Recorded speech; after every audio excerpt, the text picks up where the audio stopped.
City yung Bakungan. Diyan pala niya sabi ni Sarena pagpaklawin. Oo, yun. Papasok yun. Malayo yun. Diyan din yung ano, nagtabon. Papasok. Magkaiwala. Magkaiwala yung ano noon, magkahiwala yung kuan, yung Paklawin. Parang nagsanga lang sila tsaka nagtabon. Parang letter B. Yan guys. Yun na natin kanina sa Bakungan. Doon matatagpuan yung sasabi dito sa Port of Princesa nagtabon. Yung sila ng bahay. Nagtabon at saka Paklawin. Ayun ay highly recommended dyan dito sa Port of Princesa.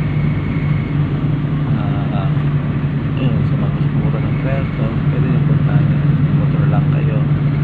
Siguro mga 30 minutes. So depende sa pag-drive ninyo, mga siguro around 1 hour o ano, so pag-drive mo lang Puerto. Pero pag ano siguro mga 30 to 40 minutes. Pag mag-bilis ang takbo at wala aberya na nasa sasakyan, gano'n.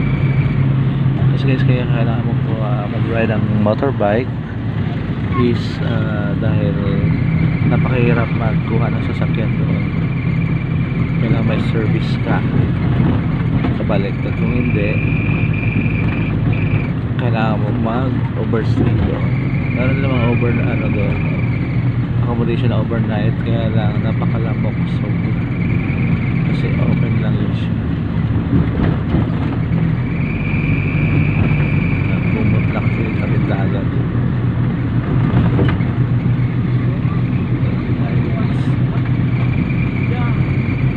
Daan papunta saan yun? Sa Astoria?